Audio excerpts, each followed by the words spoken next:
Alhamdulillah ada 4 orang. Banyak. Berarti yang tumbuhan dan ekosistem ya, yang ini. Bab 3 ya. Iya, Bu. Yang anak kelas 6 kamu berarti belum baca bab 2-nya, tinggal dibaca lagi aja sendiri nanti kalau sempat. Nanti sih Ibu bikin soal GF-nya kalau udah dekat-dekat ke apa namanya? Ke lomba. Lombanya tuh sekitar bulan Februari. Oke, halaman 41. Apam udah buka halaman 41 belum? Udah, Bu. Ya. Coba Apam duluan baca ya. Proses fotosintesis. Tumbuhan disebut organisme autotrof karena dapat membuat makanannya sendiri.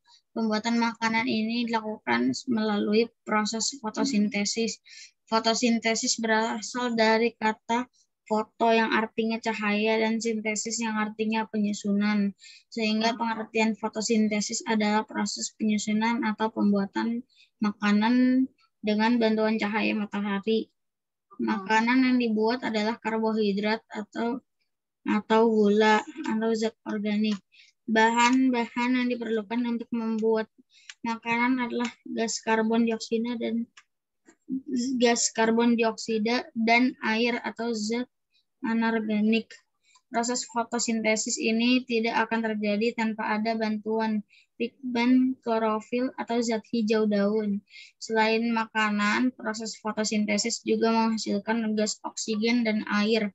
Lebih ringkasnya, perhatikan persamaan reaksi fotosintesis di bawah ini.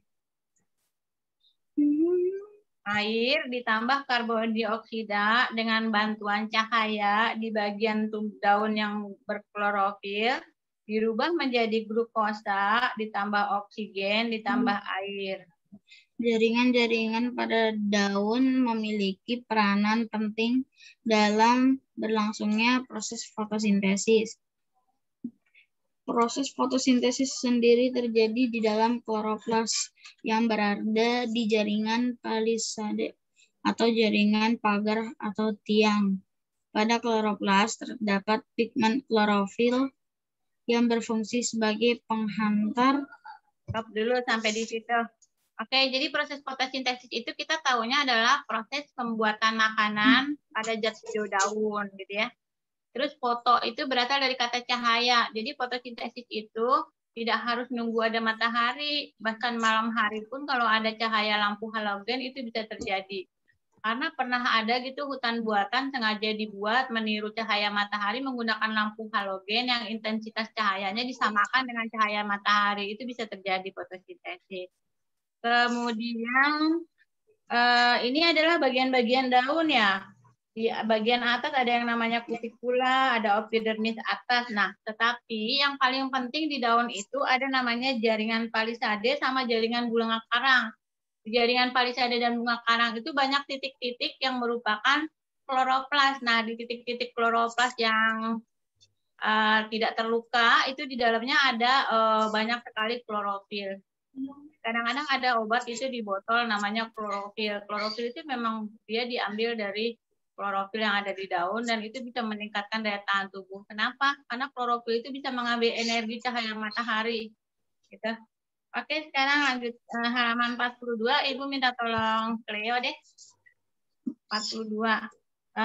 Pigmen klorofil berfungsi sebagai penghantar energi, yaitu mengubah energi cahaya menjadi energi kimia. Kloroplas juga ditemukan pada jaringan spons atau bunga karang. Jumlahnya lebih sedikit daripada jaringan palisade. Susunan sel pada jaringan spons tidak teratur dan tidak rapat, sehingga jaringan ini berfungsi sebagai penampung karbon dioksida untuk proses fotosintesis. Gas karbon dioksida sebagai bahan baku fotosintesis masuk ke dalam daun melalui stomata, ditampung pada jaringan spons, dan digunakan pada jaringan palisade. Pada tumbuhan yang hidup di darat, stomata lebih banyak ditemukan pada jaringan epidermis bawah dibandingkan jaringan epidermis atas. Alasannya adalah bagian atas daun terpapar sinar matahari secara langsung, sedangkan bagian bawah lebih teduh sehingga dapat mencegah kehilangan air yang banyak melalui proses transpirasi. Selain itu, bagian luar epidermis daun biasanya memiliki lapisan lilin cuticula yang berfungsi mencegah transpirasi berlebihan saat matahari bersinar penuh. Bahan baku fotosintesis yang lain adalah air.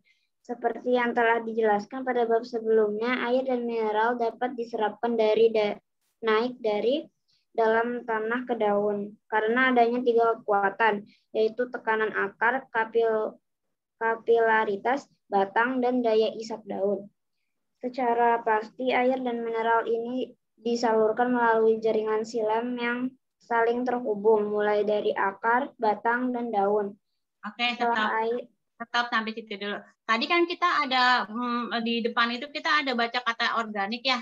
Nah, kalau dibilang organik berarti berasal dari makhluk hidup. Misalnya karbohidrat yang dihasilkan oleh tumbuhan yang banyak mengandung unsur C-nya itu adalah zat organik. Jadi kebanyakan zat organik itu adalah unsur karbon, banyak unsur C-nya. C6H12O6 gitu ya, zat gula atau karbohidrat. Terus kalau dibilang zat anorganik yang diambil dari bawah tanah, zat anorganik itu biasanya berupa logam-logam yang terlarut, misalnya zat besi gitu. Ada magnesium, ada seng, gitu ya. Kamu pernah misalnya dengar vitamin namanya besi. Itu, nah, di sangobion itu besi bubuk dicampur dengan bubuk laktosa, gitu, terus dimasukin ke dalam kapsul, ditimbang khusus itu untuk tambah darah, misalnya. Misalnya kalau bubuk kalium itu untuk vitamin K misalnya untuk mengurangi supaya orang nggak kena penyakit hemofilia gitu. Kalau kalsium untuk ke tulang gitu. Terus di sini ada kata kutikula. Kalau pada kaktus itu batang itu pasti berlapis kutikula. Maksudnya apa? Supaya tidak cepat terjadi cacat pada batang sehingga terjadi transpirasi air menetes gitu. Karena di batang itulah tempatnya kaktus menyimpan air. Oke, setelah air sampai pada jaringan xilem daun, lanjutkan oleh aderin. Paling bawah, setelah air sampai pada jaringan xilem daun, air akan keluar dari jaringan tersebut. Halaman 43. Tersebut kemudian memasuki jaringan mesofil daun, terutama jaringan palisade. Mineral yang ikut diserap bukan bahan baku fotosintesis, namun mineral ini memiliki peranan penting dalam pertumbuhan dan perkembangbiakan tumbuhan. Proses fotosintesis menghasilkan gula. Glukosa merupakan zat makanan. Pada proses respirasi, glukosa akan dibakar oleh gas oksigen untuk mengekstrak energi yang tergandung di dalamnya. Energi ini sangat penting bagi tumbuhan, di antaranya untuk pertumbuhan dan perkembangan, serta bereproduksi. Tumbuhan adalah organisme multiselular, maka setiap sel memerlukan glukosa untuk dapat melakukan semua aktivitas kehidupan. Ingat bahwa setiap sel itu hidup. Karena glukosa hanya dihasilkan oleh organ yang mengandung klorofil, yaitu daun, maka glukosa harus diedarkan ke seluruh bagian tubuh yang tidak mengandung klorofil, seperti akar dan batang. Glukosa diedarkan ke seluruh tubuh melalui pembuluh floem yang juga saling terhubung mulai dari daun, batang, dan akar. Oke, sampai sini dulu. Kita lihat dulu jaringan palisade itu yang kata Ibu ada jaringan palisade, ada jaringan bunga karang, di setiapnya ada titik-titik berwarna hijau namanya klorofil, di dalamnya ada kloroplas, di dalamnya ada klorofil. Kemudian mineral itu unsur hara atau yang zat anorganik tadi ya, yang besi, magnesium gitu. Ada di kitab suci kimia ya, itu nanti bisa lihatnya. Kemudian di sini ada lagi kata-kata respirasi. Respirasi itu bisa juga dibilang pernapasan, proses menghisap oksigen mengeluarkan karbon dioksida. Bisa juga dibilang proses pembakaran. Oksigennya itu digunakan untuk membakar sari-sari makanan gitu. Kemudian sari-sari makanan yang sudah dibakar akan berubah menjadi energi, menyebabkan kita atau tumbuhan atau hewan menjadi tumbuh bertambah besar, dan kemudian ada yang disimpan sebagai makanan cadangan. kayak gitu.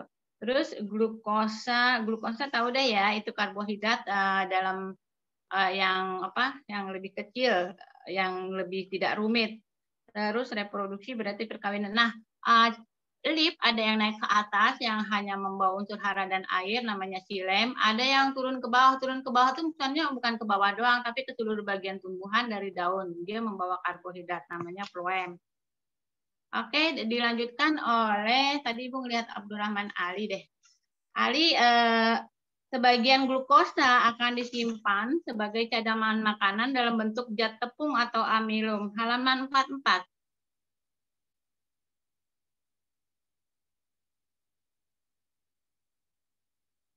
Zat tepung, halaman 44 sayang. Dari paling atas.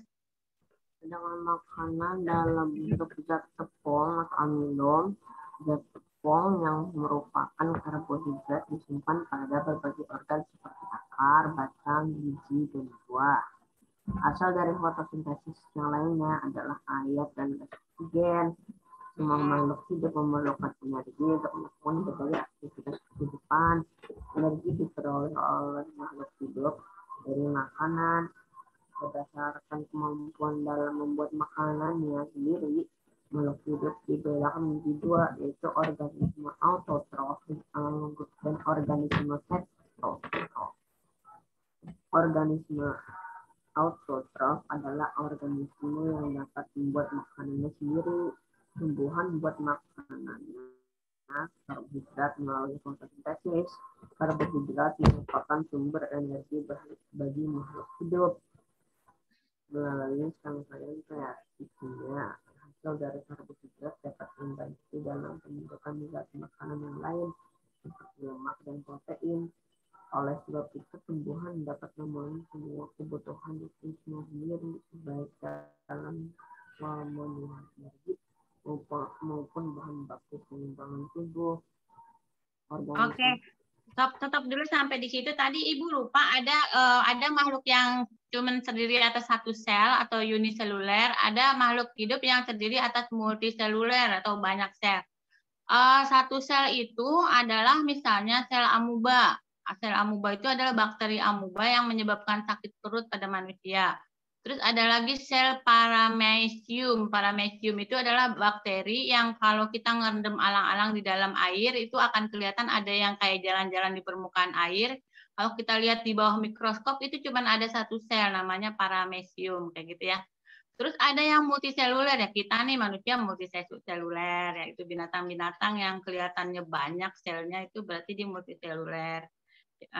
Terus itu di atas tuh ada gambar jagung, ada gambar mangga, ada gambar tebu, ada gambar ubi. Itu adalah makanan yang karbohidratnya itu setelah digunakan untuk tumbuh, tapi dipakai untuk disimpan sebagai cadangan makanan. Terus auto itu artinya otomatis ya. Jadi tumbuhan itu adalah autotrof. Autotrof artinya bisa membuat makanan sendiri. Nah, kalau dibilang heterotrof, hetero berarti dia tidak bisa membuat makanannya sendiri, tapi dia membutuhkan makanan dari tumbuhan hijau. Oke, sekarang Hagia halaman 45. Organisasi heterotrof adalah organisme yang tidak dapat membuat makanannya sendiri, misalnya manusia dan hewan. Untuk memenuhi kebutuhan nutrisinya, manusia dan hewan mengonsumsi tumbuhan dan hewan lainnya. Selain sebagai sumber energi, tumbuhan juga merupakan sumber penghasil oksigen. Oksigen dihasilkan melalui proses fotosintesis. Oksigen ini sangat penting bagi kehidupan makhluk hidup. Tanpa oksigen, tumbuhan, manusia, dan hewan dapat mati. Oksigen adalah gas yang berperan dalam proses respirasi, yaitu gas yang membakar zat makanan sehingga dapat diperoleh energi dari makanan tersebut. Energi ini digunakan untuk berbagai aktivitas kehidupan seperti bertumbuh dan berkembang, berproduksi, bergerak, berpikir, dan lain sebagainya. Oke, tadi respirasi itu bisa pernapasan, bisa pembakaran. Oke, yang membakar apa? Oksigen. Gitu. Makanya kalau kita ada api terus kita siram pakai air itu kan H2O, ada O-nya kan, oksigen. Nanti malahan apinya nyala tambah tinggi, nggak boleh disiram pakai air. Jadi harus disiram pakai karbon dioksida kering. Karbon dioksida kering itu diisi air dulu dari pompa, kemudian baru disemprotin itu yang warnanya putih menutup. Nah itu kalau karbon dioksida dia bisa nutupin jadi tidak terjadi pembakaran. Kalau pakai H2O, O-nya itu akan membakar. Gitu. Oke, sekarang kita langsung menjawab aja ya halaman 46. Kita balik lagi ke awal. Kan tadi ada APAM ya. APAM, silakan. APAM nomor 1, tumbuhan lobak. Tumbuhan lobak menyimpan cadangan makanan pada organ. Apa akar, batang, apa daun, apa buah? Lobak sama wortel berarti di buahnya. Bukan, wortel di mana? Di bawah tanah. Yang ada di bawah tanah apaan? Akar. Akar. Lobak itu akar. Oke, lanjut nomor 2, kleofil.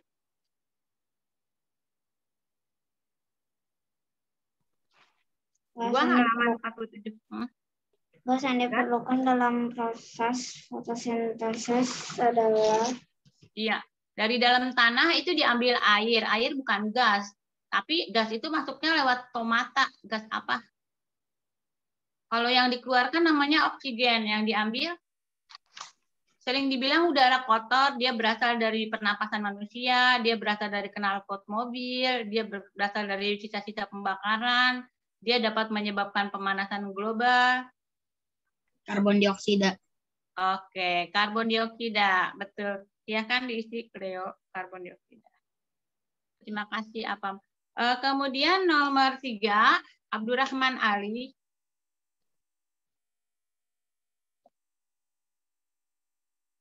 Ali nomor 3 ada di halaman 47.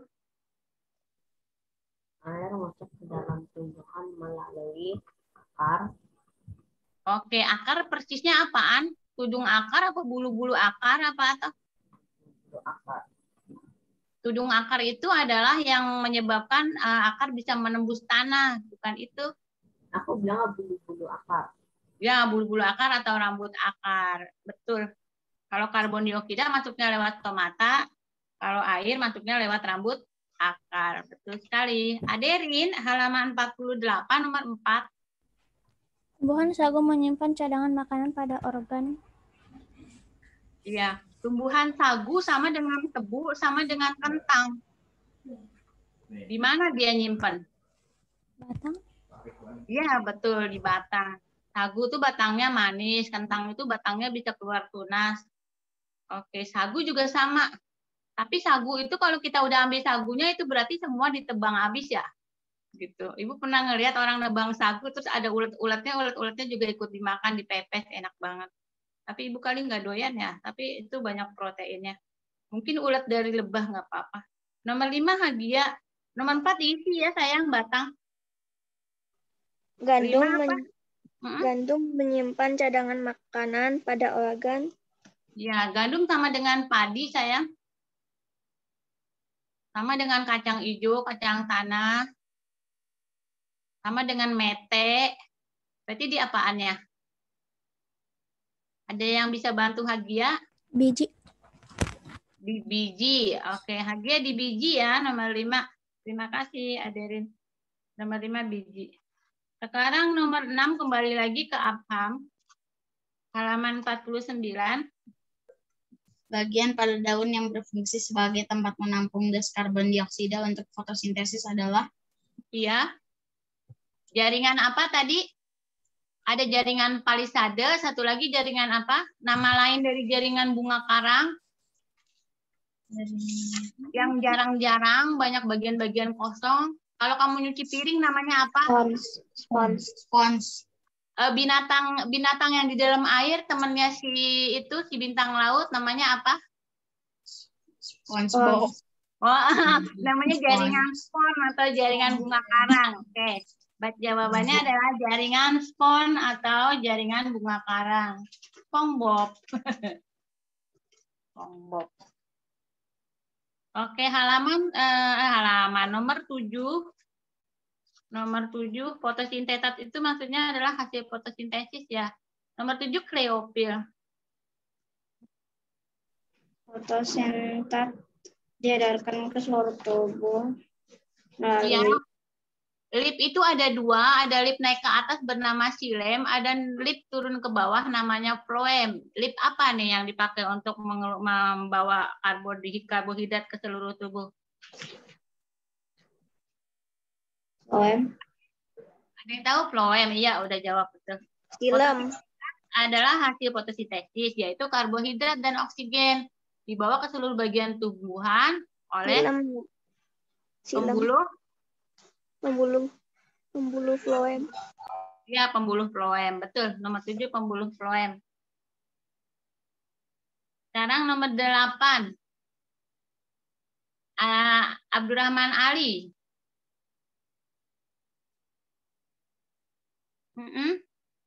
Ali, lapisan lilin pada bagian luar jaringan epidermis namanya apa, Ali? Lapisan lilin yang terdapat pada bagian luar jaringan epidermis. Depannya huruf K, terakhirnya huruf A. Ada yang bisa bantu?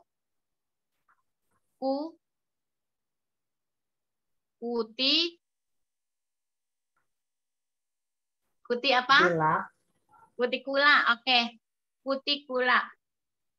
Lapisan lilin pada bagian luar jaringan epidermis disebut kutikula. Oke, lanjut nomor 9. Aderin. Tumbuhan jagung menyimpan cadangan makanan pada sama padi sama gandum. Biji. 10 biji. 10 Hagia. Hagia pigmen itu zat warna ya, Hagia. Pada tumbuhan adalah ya. Ini maksudnya zat warna hijau pada tumbuhan namanya apa? Itu loh yang bisa menarik energi matahari yang klorofil. Ya, dalam proses fotosintesis. Klorofil nomor 10. Bagus. Oke, nomor 11 kembali ke Absam. Ada nomor 11 nggak? Kayaknya nggak ada ya. Oh, ada B nomor 1, uraian. Jelaskan peran jaringan-jaringan pada daun di bawah ini dalam proses fotosintesis.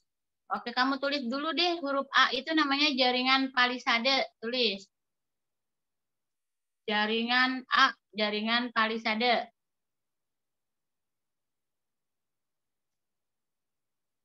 Mengandung kloroplas. Tempat klorofil membantu fotosintesis. Jaringan palisade tempat mengandung kloroplas, tempat klorofil melakukan fotosintesis. Oke, yang B. B namanya jaringan spons. Menampung gas karbon dioksida, jaringan spons, B itu jaringan spons. Menampung gas karbon dioksida yang digunakan untuk fotosintesis. Ibu paling demen kalau ngeliat Abdurrahman Ali nulis. Coba liatin tangannya, Lika, kamu lagi nulis. Lucu banget, tulisannya bagus. Terus jaringan spons, Bu? Iya, tangannya semuanya jarinya menggenggam. Gitu. Oke, yang C namanya itu kan ada lubang di bawah daun. Tadi saya kelewat, Bu. Jaringan spons. Oh, jaringan spons gunanya menampung karbon dioksida. Karbon dioksida yang digunakan untuk fotosintesis. Kan dia berlubang-lubang kan, namanya berlubang-lubang berarti isinya bakalannya adalah udara. Udara apa yang disimpan di jaringan spons setelah masuk dari stomata? Yaitu karbon dioksida. Menampung karbon dioksida untuk fotosintesis. Sekarang huruf C sama huruf D sama. Adalah stomata. C, D sama dengan stomata. Stomata itu adalah mulut daun. Untuk apa? Tempat masuknya apa? CO2 atau karbon dioksida. stomata, tempat masuknya CO2 atau karbon dioksida. Oke, Bu Guru baca nomor 2 ya, kamu sambil nulis terusin. Jelaskan perangan jaringan xilem dan jaringan floem dalam proses fotosintesis. Kamu tahu, silakan tulis dengan bahasanya masing-masing. Jaringan xilem berfungsi menyalurkan air yang diperlukan dalam fotosintesis dari akar ke daun. Jadi membawa air dari akar ke daun. Biasanya airnya juga mengandung unsur hara atau zat mineral. Floem berfungsi menyalurkan zat yang dihasilkan fotosintesis ke seluruh bagian tumbuhan yang tidak mengandung klorofil. Floem itu membawa karbohidrat ke seluruh bagian tumbuhan. Untuk apa? Untuk tumbuh, berkembang biak, dan disimpan sebagai makanan cadangan. Jadi jaringan xilem adalah lip naik ke atas, dia membawa air dan unsur hara. Jaringan floem, lip turun ke bawah, dia membawa makanan hasil fotosintesis atau karbohidrat. Nomor 3, tumbuhan dapat melakukan fotosintesis karena memiliki pigmen fotosintesis yaitu klorofil. Jelaskan fungsi klorofil pada tumbuhan. Klorofil itu adalah mengambil cahaya matahari, merubahnya menjadi energi kimia untuk fotosintesis. Klorofil mengambil energi cahaya matahari. Jadi yang dipakai untuk fotosintesis bukan panasnya ya. Matahari kan ada panas, ada nuklir, ada cahaya. Yang diambil cahayanya. Terus energi cahayanya itu nanti dirubah menjadi energi kimia. Mengambil energi cahaya matahari untuk fotosintesis, merubahnya menjadi energi kimia. Untuk energi kimia itu karbohidrat ya, makanan yang dia dapat dari tumbuhan, dari hewan, namanya energi kimia. Untuk fotosintesis menjadi ya pokoknya pakai bahasamu sendiri. Dia berupa energi cahaya terus dirubah menjadi energi kimia. Sekarang nomor 4. Jelaskan mengapa pada tumbuhan darat, stomata atau mulut daun lebih banyak terdapat di bagian bawah daun. Padahal pada tumbuhan air, stomata lebih banyak pada bagian atas daun. Jadi, kenapa di bagian bawah daun? Pada tumbuhan darat, untuk mencegah kehilangan banyak air melalui transpirasi. Kalau di atas kan, di atas langsung ketemu sama matahari, langsung udah tuh airnya habis. Gitu. Jadi maksudnya untuk mencegah banyak kehilangan air. Kenapa stomata ada di bawah pada tumbuhan darat? Untuk mencegah banyak kehilangan air. Dibalik dah, kalau pada tumbuhan air apa? Kebalikannya, biar banyak penguapannya. Malahan biasanya daunnya lebar-lebar, biar mulut daunnya banyak, kayak pada teratai gitu, supaya daunnya nggak cepat busuk. Untuk mencegah air. Pada tumbuhan darat, stomata ada di bagian bawah untuk mencegah kehilangan air melalui transpirasi. Air. Trans itu kan transport ya, maksudnya pindah. Air. Ya, ntar kalau pertanyaannya tumbuhan air tinggal dibalik. Tulis aja yang daratnya aja, nanti kamu kan langsung nyambung sendiri. Oh, kalau air berarti kebalikannya. Tidak perlu semua ditulis, kita gunakan kemampuan memecahkan masalah. Ini anak-anak kelas 5 sekarang lagi di bentar-bentar AKM gitu lagi dilatih. Kemarin aja Bu Guru nggak ngajar, nggak masuk Zoom AKM. Terlalu panik dengan AKM, padahal kita biasa aja ya. AKM tuh kayak gini, belajar kayak gini. Belajar dari dasar banget, jadi nggak sesuai dengan buku. Buku kan langsung itu gitu. Kalau kita ini kan dari dasar banget, itu namanya AKM. Oke, sekarang nomor 5 ya. Jelaskan mengapa sih tumbuhan berperan sebagai sumber energi dan oksigen. Aku sumber energi dan oksigen untuk makhluk hidup loh. Oke, jawabannya.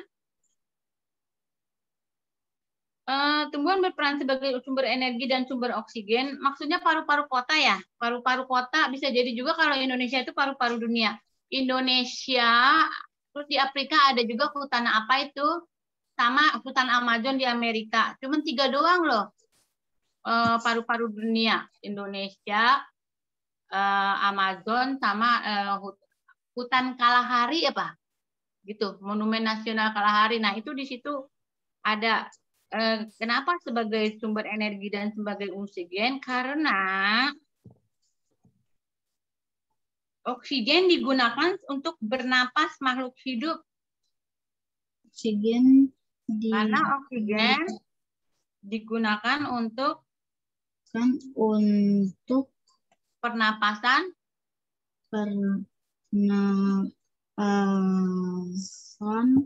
makhluk hidup. Jangan lupa oksigen itu membantu proses apa? Pembakaran. Apa yang dibakar? Sari-sari makanan. Makanya dia disebut sumber energi pembakar. Kalau kita nggak punya oksigen bahaya. Kenapa orang sakit COVID itu membutuhkan oksigen sampai berbotol-botol, bertabung-tabung? Karena kalau dia nggak dapat oksigen, nggak ada pembakaran di tubuhnya, maka tubuhnya mati, rohnya pada pergi, nggak bisa hidup lagi di situ. Makanya kemarin itu kan terjadi di India, ada orang udah dikasih oksigennya diambil sama orang lain yang butuh. Akhirnya orang itu mati, yang butuh juga terlambat, mati semua. Jadi pada saat seperti itu kita harus bijaksana ya. Kalau udah ada orang lain yang pakai, biarin aja. Jangan kita ambil juga, nanti semuanya sama-sama nggak hidup. Harus mau berkorban. Oke, bab 4 kita mulai dari belakang. Kebetulan nih si Ali jaringannya lagi rendah di HP Bu Erma, dia paling belakang. Ali, kamu bab 4 perkembangbiakan tumbuhan berbunga atau angiospermae. Ini yang terakhir ya, nanti besok lagi belajar lagi jam 4. Ali, sayang baca halaman 55 nak. Di Bu Erma sih dia lagi jadi patung. Ali, udah dengar belum sayang?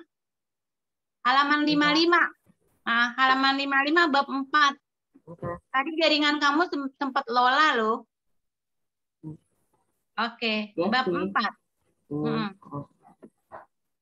Tumbuhan berbunga atau angiospermae adalah tumbuhan yang menghasilkan bunga. Bunga adalah cabang yang termodifikasi untuk reproduksi. Organ ini menghasilkan buah dan biji. Pada bunga terdapat alat-alat perkembangbiakan jantan dan betina. Hal ini mengakibatkan terjadinya perkembangan secara generatif seksual. Tumbuhan berbunga juga dapat melakukan perkembangbiakan vegetatif aseksual, yaitu menghasilkan individu baru melalui organ-organ tubuh lain selain bunga. Perkembangbiakan generatif. Perkembangbiakan generatif adalah perkembangbiakan yang menghasilkan individu baru melalui peleburan sel kelamin jantan dan sel kelamin betina. Untuk lebih memahami proses perkembangbiakan, perhatikan bagian-bagian semi-semi bunga di tubuh ini. Kelopak berfungsi untuk melindungi kuncup bunga. Kelopak biasanya berwarna hijau. Mahkota umumnya berwarna mencolok, fungsinya menarik perhatian serangga. Benang sari adalah alat kelamin jantan yang berfungsi menghasilkan sel kelamin jantan, sperma, terdiri atas tangkai sari dan kepala sari. Putik adalah alat kelamin betina yang menghasilkan sel kelamin betina, sang telur. Putik terdiri atas kepala putik, tangkai putik, dan bakal buah. Dalam bakal buah terdapat bakal biji. Ya, perasaan kita udah pernah baca ini ya, Li. Oh iya, anak-anak kelas 6 mah udah. Karena waktu itu kita mau buru-buru, mau ujian itu ya, mau PTS. Oke, halaman 56 Aderin. Jika benang sari dan putik 56. Dan putik alat kelamin betina terdapat pada bunga yang sama, maka bunga tersebut dinamakan bunga biseksual atau bunga banci. Namun jika bunga hanya mengandung satu alat kelamin, misalnya benang sari saja atau putik saja, maka bunga disebut bunga uniseksual. Bunga yang hanya mengandung putik disebut bunga betina, sementara bunga yang hanya mengandung benang sari disebut bunga jantan. Jika bunga jantan dan bunga betina terdapat dalam satu pohon, maka tumbuhan ini disebut monoecious atau tumbuhan berumah satu. Misalnya tanaman jagung. Jika satu pohon hanya memiliki satu jenis bunga, misalnya bunga betina saja atau bunga jantan saja, maka tumbuhan tersebut disebut dioecious atau tumbuhan berumah dua, misalnya tanaman pepaya. Oke, adik-adik kelas 5 ini pelajaran kelas 6 ya. Tapi karena nanti di level 3 kamu belajarnya lombanya itu pelajaran kelas 5-6, kamu belajar juga. Nggak apa-apa ya. Hadiah halaman 57. Penyabukan. Proses perkembangbiakan generatif. Proses perkembangbiakan generatif diawali dengan proses penyabukan polinasi. Penyabukan adalah menempelnya sabuk sai polen yang berasal dari kepala sai ke kepala putik. Terdapat berbagai jenis penyabukan berdasarkan asal sabuk sainya dan berdasarkan penyebab sabuk sai jatuh di kepala putik. A. Jenis penyabukan berdasarkan asal sabuk sai. Berdasarkan asal sabuk sai, penyabukan terdiri atas 4 golongan, yaitu sebagai berikut. Penyabukan sendiri jika sabuk sai jatuh di kepala putik pada bunga yang sama atau bunga itu sendiri. 2. Penyabukan tetangga jika sabuk sai jatuh di kepala putik pada bunga lain, namun masih dalam satu pohon yang sama. 3. Penyabukan silang jika sabuk sai jatuh di kepala putik masih pada bunga yang berbeda pohon, tetapi masih satu jenis tumbuhan. 4. Penyabukan basta jika sabuk sai jatuh di kepala putik pada bunga lain yang berbeda jenis tumbuhan, namun masih dekat kekerabatannya. B. Jenis penyabukan berdasarkan penyebab jatuhnya sabuk sai ke kepala putik. Berdasarkan penyebab jatuhnya sabuk sai ke kepala putik, penyabukan terdiri atas sebagai berikut. 1. Zoidogamy. Zoidogamy adalah penyabukan dengan bantuan hewan, yaitu burung, kelelawar, dan serangga seperti kupu-kupu Dan lebah. Oke, Cleopil. Ciri-ciri bunga yang diserbukan oleh hewan adalah? Ciri-ciri bunga yang diserbukan oleh hewan adalah warna mahkota yang besar dan mencolok, berbau khas, menghasilkan nektar, serbuk sari lengket, kepala putik tersembunyi. Zoidiogamy terjadi pada tanaman mawar, kembang sepatu, dan durian. 1. Polen dari kepala sari menempel pada badan lebah saat dia mendatangi bunga untuk mengumpulkan makanan. 2. Lebah berpindah ke bunga lain yang jenis tumbuhannya masih sama. 3. Polen di tubuh lebah menempel pada di kepala putik dan bunga lain. 2. Anemogamy. Anemogamy adalah penyerbukan yang dengan bantuan angin. Ciri-ciri bunga yang diserbukan oleh angin adalah serbuk sari kering, ringan, dan banyak. Mahkota kecil dan tidak berwarna, tidak berbau, dan tidak menghasilkan nektar. Kepala putik terjulur keluar. Anemogamy terjadi pada tanaman padi, gandum, jagung, dan rumputan. 3. Hidrogamy. Hidrogamy adalah penyerbukan dengan bantuan air. Ciri-ciri bunga yang diserbukan air adalah tumbuhan yang hidup di dalam air, misalnya hydrilla. Oke, stop. 59, Akam. Antropogami adalah penyerbukan dengan sengaja yang dilakukan oleh manusia. Contoh antropogami terjadi pada tumbuhan vanili. 2. Pembuahan. Setelah penyerbukan sukses, tahap selanjutnya adalah pembuahan atau fertilisasi. Pembuahan adalah proses peleburan sel kelamin jantan dengan sel kelamin betina. Pembuahan pada tumbuhan berbunga disebut pembuahan ganda karena terdapat 2 sperma yang membuahi sel telur dan inti kandung lembaga sekunder. Berikut adalah tahapan pembuahan pada tumbuhan berbunga. A. Serbuk sari yang jatuh di kepala putik berkecambah membentuk buluh serbuk. Buluh serbuk adalah saluran masuknya 2 sel sperma menuju bakal biji yang terdapat. Di dalam bakal buah. Di dalam bakal biji. Di dalam bakal biji terdapat sel telur dan inti kandung lembaga sekunder. B. Setelah sperma mencapai bakal biji, segera terjadi proses pembuahan. Satu sel sperma akan membuahi sel telur, membentuk zigot. Sedangkan sel sperma yang lain akan membuahi inti kandung lembaga sekunder, membentuk endosperma. C. Setelah proses pembuahan, bakal biji akan berkembang menjadi biji, sedangkan bakal buah akan berkembang menjadi buah yang menyelubungi biji. Di dalam biji terdapat embrio, adalah berasal dari zigot yang berkembang, dan endosperma. D. Saat berada pada kondisi yang sesuai, embrio yang ada di dalam biji akan berkembang dengan mengambil nutrisi atau makanan dari endosperma. Embrio ini akan berkecambah menjadi individu atau tumbuhan baru. Oke, Hagia. B. Perkembangbiakan vegetatif.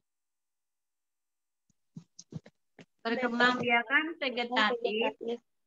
Perkembangbiakan vegetatif adalah perkembangbiakan yang tidak melalui pelabuhan sel kelamin jantan dan sel kelamin betina. Pada jenis tumbuhan tertentu, individu baru dihasilkan dari organ tubuh yang lain, misalnya akar, batang, dan daun yang termodifikasi untuk reproduksi.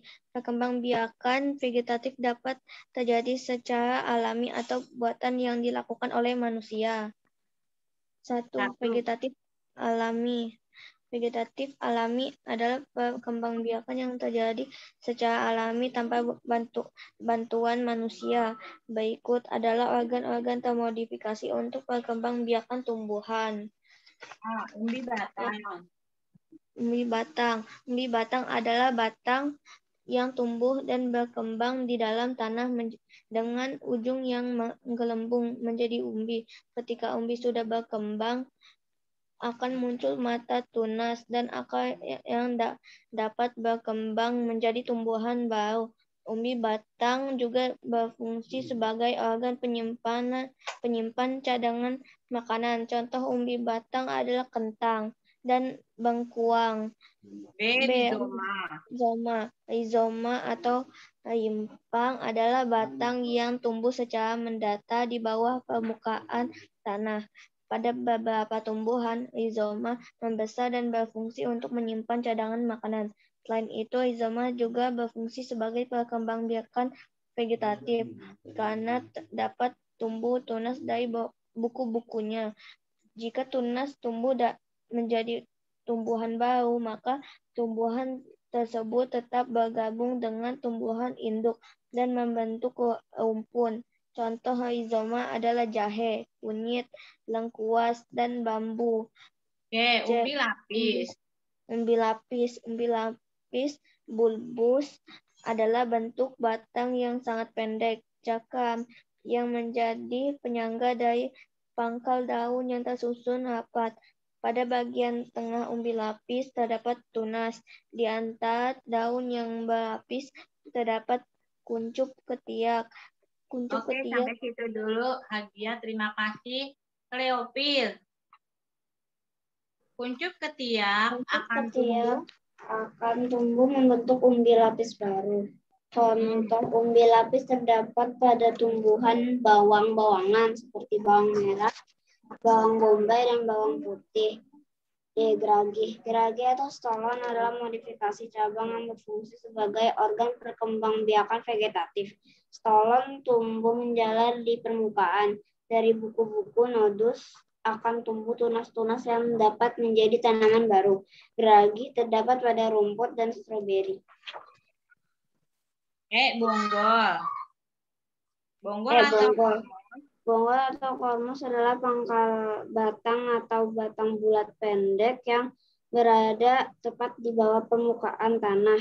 Bonggol yang memiliki fungsi tambahan sebagai tempat cadangan energi disebut sebagai bonggol umbi. Contohnya talas, bonggol juga dapat menjadi organ perkembangbiakan vegetatif karena dapat muncul tunas yang akan menjadi tanaman baru seperti pada pisang. Oke, Aderin, F. Tunas adventif. F. Tunas adventif. Tunas biasanya muncul di batang. Jika tunas muncul dari bagian lain seperti akar dan daun, maka tunas tersebut disebut tunas adventif. Jika tunas dipisahkan dari induknya akan tumbuh individu baru. Contoh tunas adventif pada akar adalah kersen, sukun, kesemek, dan jambu biji. Contoh tunas adventif pada daun adalah cocor bebek. 2. Vegetatif buatan. Vegetatif buatan adalah perkembangbiakan yang dilakukan secara buatan oleh manusia dengan mengambil bagian tertentu dari tanaman. Kemudian dengan cara tertentu bagian tanaman tersebut ditumbuhkan. Perkembangbiakan secara vegetatif buatan yaitu setek, menyambung, merunduk, menempel, dan mengenten. A. Setek. Setek adalah memotong bagian tertentu dari tumbuhan kemudian menanamnya untuk menghasilkan individu baru. Terdapat dua macam setek, yaitu setek akar dan setek batang. Setek akar terdapat pada tanaman jeruk nipis dan lemon. Setek batang terdapat pada tanaman singkong, tebu, dan teh. Setek pada tanaman teh sering disebut setek daun karena berupa satu ruas batang bernama satu daun. Oke, Ali. Menempel, merunduk, menyambung, mencangkok. Menempel atau akulasi adalah menempelkan tunas atau suatu tanaman yang sudah diketahui lebih unggul pada bibit atau batang tanaman lain yang hendak diperbaiki kualitasnya. Merunduk adalah membengkokkan bagian tanaman sebagai batang ke permukaan tanah dan ditimbun dengan tanah. Dari bagian tanaman yang tertimbun tanah akan tumbuh tunas dan berkembang menjadi tanaman baru. Merunduk dapat dilakukan pada tanaman melati, anggur, dan mawar. Menyambung atau mengenten adalah menggabungkan batang bawah dan batang atas tanaman yang sejenis.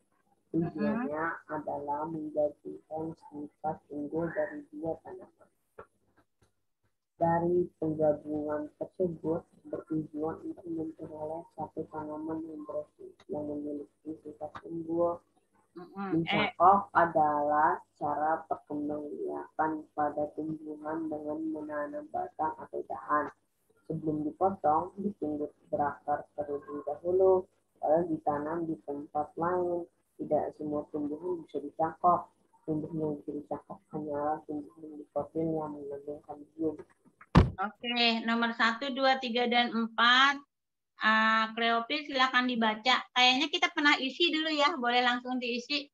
Biar adik-adik kelas 5 juga langsung nulis. Perkembangbiakan pada tumbuhan yang melibatkan peleburan kelamin jantan dan sel kelamin betina disebut perkembangbiakan generatif. Oke. Silakan Afam sama Hagia, perkembangbiakan generatif bisa nulisnya? Generatif. Bisa ya? Ini apa? Generatif. Ada yang bantu nulis di chat boleh? Mungkin Ali sempat nomor 1, perkembangbiakan generatif. Cleo nomor 2. Cabang pada tumbuhan Angiospermae yang termodifikasi untuk perkembangbiakan adalah bunga. Bunga nomor 3. Pada bunga terdapat alat kelamin jantan yang disebut titik-titik dan alat kelamin betina yang disebut titik-titik. Benang sari dan putik. Benang sari dan putik, betul. Nomor 4. Serbuk sari dibentuk di kepala sari disebut juga polen. Polen. Oke, Afham dan Hagia ada yang ketinggalan nggak? Nomor berapa? Masih di nomor 4. Nomor 4 polen ya? P-O-L-E-N nulisnya. Apa, Bu? P-O-L-E-N. Polen B, kan ada obat namanya polen B. Polen. Sekarang Ali 5, 6, 7, 8.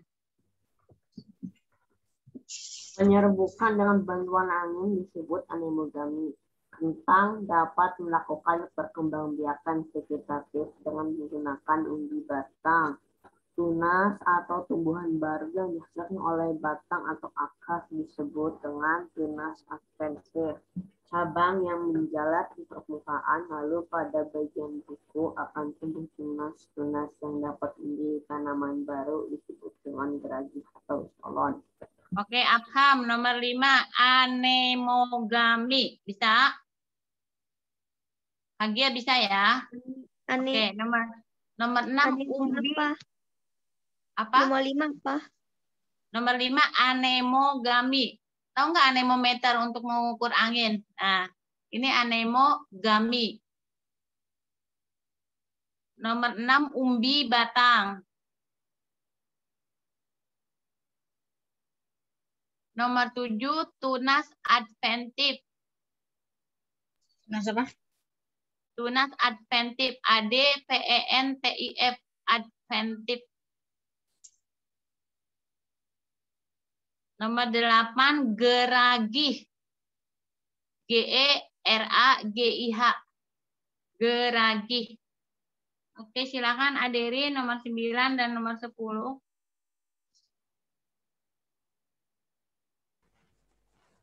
Menggabungkan batang bawah dan batang atas tanaman sejenis untuk menggabungkan sifat-sifat unggul dari keduanya disebut mengenten atau menyambung. Menyambung. Afham dan Hagia menyambung. Oke, nomor 10. Sel telur yang dibuahi oleh sperma pada tumbuhan akan berkembang menjadi embrio. Embrio. EMBRIO. Embrio. Sekarang uraian, penyerbukan dan pembuahan. Perbedaan penyerbukan dan pembuahan. Penyerbukan, Afham dan Hagia, penyerbukan adalah bertemunya serbuk sari dan kepala putih. Ini Ibu tulisin yang paling singkat ya, Afham sama Hagia. Penyerbukan, bertemunya serbuk sari dan kepala putih. Serbuk sari dan kepala putih. Ya. Dan kepala putih. Ya. Sekarang pembuahan. Sperma yang masuk ke dalam bakal biji menjadi buah. Ini namanya jawaban super singkat. Sperma yang masuk ke bakal biji menjadi buah. Bakal biji kan adanya di dalam putih kan di dasarnya. Sperma yang masuk ke bakal biji menjadi buah, namanya pembuahan.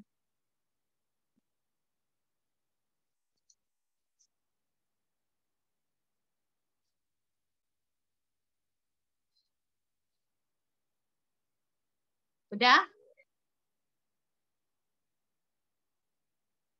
Afham kok maskernya goyang-goyang, itu hanya filter bagian depan ya. Mbak, wah. Ham, kamu baca nomor 2, 3, dan 4. Nanti jawabannya dibantu sama kakak-kakak kelas 6. Jelaskan ciri-ciri bunga yang penyerbukannya dilakukan oleh serangga. Ada yang kamu bisa nggak? Enggak? Bukan. Silakan. Apa? Oh, oke. Aderin dibantu satu aja boleh. Kelopak bunga warna mencolok. Oh, udah. Kelopak bunga warnanya mencolok. Mahkota bunga mencolok. Pokoknya warna bunga mencolok. Udah itu aja ya Aderin buat adik-adiknya mah. Kasihan terlalu banyak. Sekarang Afham nomor 3 baca. Udah nulis warnanya mencolok? Bentar. Nomor 3. Perkembangbiakan generatif menghasilkan biji dan buah. Jelaskan bagaimana biji dan buah terbentuk. Ali, coba dengan cara yang paling singkat bagaimana biji dan buah terbentuk. Biji berasal dari apa, Ali? Itu berasal dari bakal biji. Ya, buah berasal dari atau ovarium. Oke, Hagia, biji berasal dari bakal biji, buah berasal dari bakal buah. Gampang. Biji berasal dari bakal biji, buah berasal dari bakal buah. Cuma nanti nama bakal buah itu adalah ovarium. Ovarium itu sel telur. Jadi telur itu buah. Ada manusia kan ada telurnya itu buah dong.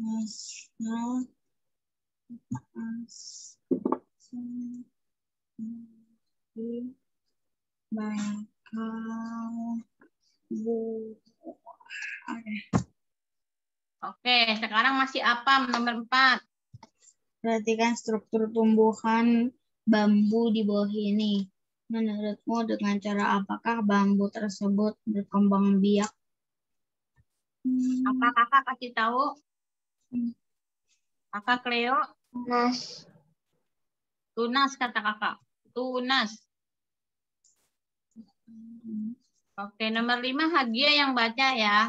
Tulis dulu nomor 4 tunas. Jelaskan persamaan dan perbedaan menempel dan menyambung dalam perkembangbiakan vegetatif buatan. Oke, kalau menempel apa? Menempel itu menempelkan mata tunas dari satu tanaman ke batang tanaman lain. Tulis. Menempel adalah menempelkan mata tunas. Menempel adalah menempelkan mata tunas. menempelkan mata tunas. Suatu tanaman. Menempelkan mata tunas suatu tanaman kepada batang tanaman lain. Menempelkan mata tunas suatu tanaman. Tunas suatu tanaman kepada batang tanaman lain. Kepada batang tanaman lain. Sekarang menyambung. Menyambung adalah menggabungkan batang bawah dan batang atas. Tumbuhan berbeda. Menyambung adalah menggabungkan batang bawah dan batang atas tumbuhan berbeda. Menggabungkan misalnya singkong karet sama singkong biasa atau beringin putih sama beringin hijau. Menggabungkan enggak bugenvil merah sama bugenvil putih.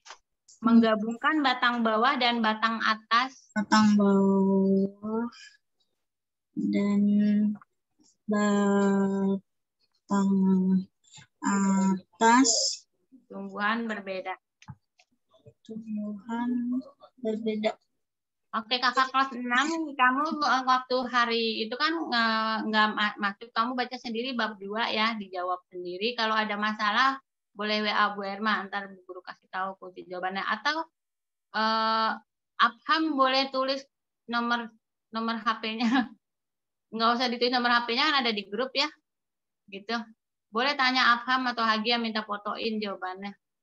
Tapi kakak kelas 6 pasti bisa, orang udah baca sendiri pasti bisa. Oke, sampai di sini dulu. Jangan pernah putus asa. Sedikit-sedikit insya Allah akan lama-lama menjadi bukit. Daripada kita belajar langsung sekaligus semua satu buku, terus kemudian besoknya lupa lagi semua satu buku. Lebih baik dapat sedikit-sedikit, tambah lama tambah banyak. Oke, ada pertanyaan nggak nih? Nggak. Jadi yang bisa besok boleh masuk lagi ke Zoom jam 4 ya. Yang tidak bisa jangan dipaksakan, bisa belajar sendiri. Kamu anak-anak pintar, pasti bisa belajar sendiri. Kalau ada kesulitan tinggal WA Bu Guru. Nanti kalau Bu Guru sempat, Bu Guru baca, Ibu langsung jawab.